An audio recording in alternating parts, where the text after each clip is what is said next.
بسم اللہ الرحمن الرحیم۔ کا کلام قرآن اور مخلوق کا کلام نہج البلاغہ، یہ دو ایسے کلام ہیں جو وقت کے محتاج نہیں ہیں۔ وقت ان کا محتاج ہے، زمانہ ان کا محتاج ہے، مگر یہ زمانے کے محتاج نہیں ہیں۔ میں یوں کہہ دوں کہ میں اور آپ تو سورج کو دیکھ کر چلتے ہیں اور سورج علی کو دیکھ کے چلتا ہے۔ زمانہ ان کا محتاج ہے، لمحات ان کے محتاج ہیں، وقت ان کا محتاج ہے۔ یہ جتنا وقت کو جانتے ہیں اتنا شاید ہم پہچاننے میں تاخیر کا شکار ہیں۔ کتنی دیر لگتی ہے ہاں اور نہ کہنے میں، کتنی دیر لگتی ہے؟ ایک لمحہ لگتا ہے نا ہاں بولنے میں یا نہ بولنے میں۔ ساری دنیا 1400 سال سے حسین کی نہ کی اتباع میں ہے۔ صلوات پڑھیں گے محمد و آل محمد۔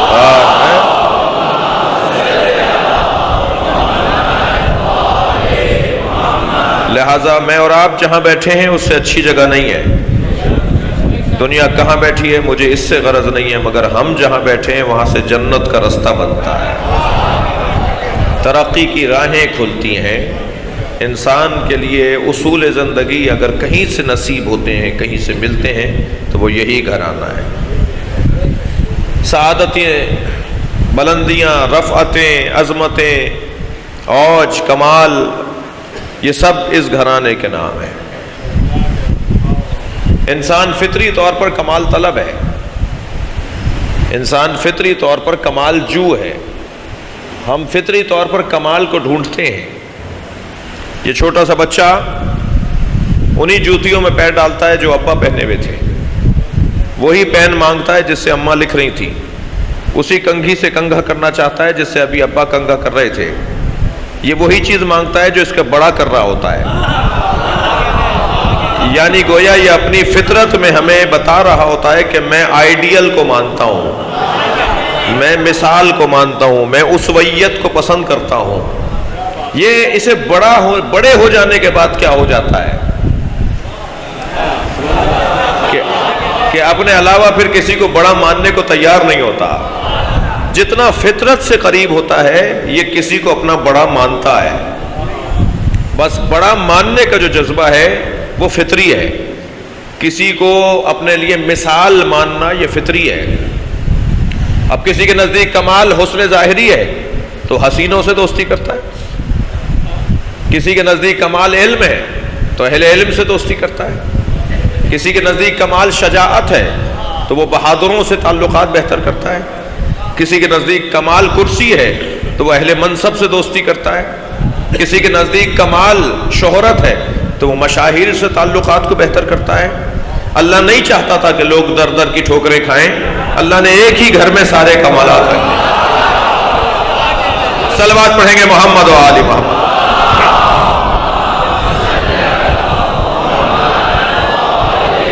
کمالات کا مجموعہ یہ گھرانہ، اور ہم اس گھرانے کے مرید ہیں، ماننے والے ہیں، معتقد ہیں، انہی کے مومن ہیں۔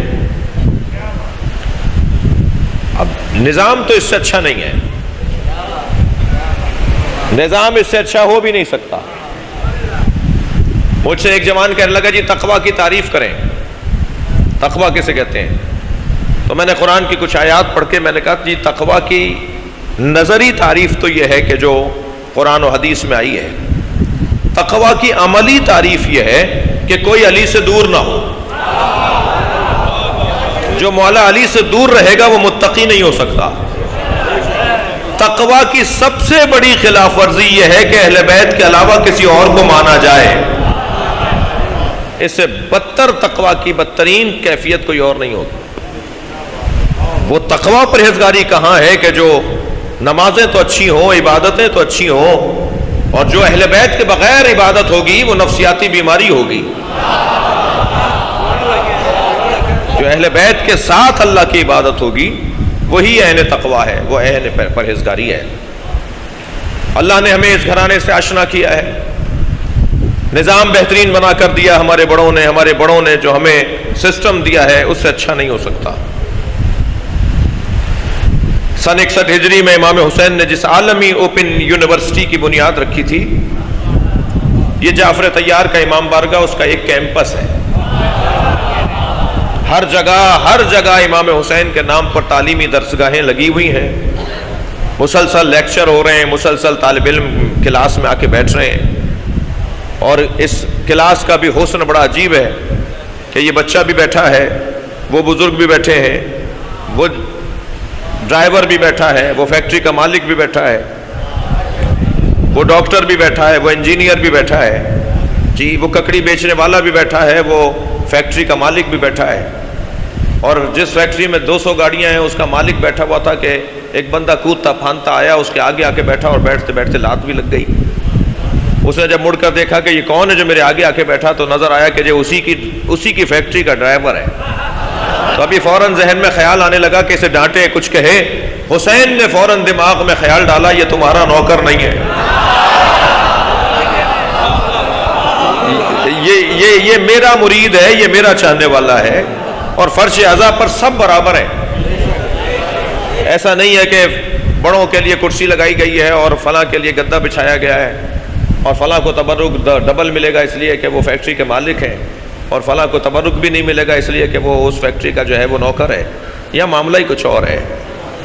یہاں سب سے پہلی کلاس، سب سے پہلا درس ذات کی نفی ہے۔ جو اپنی ذات کی نفی کرنے کو تیار ہے وہ حسین بولے، اور جو ذات پرور ہے، صلوات پڑھے ذرا محمد و آل محمد،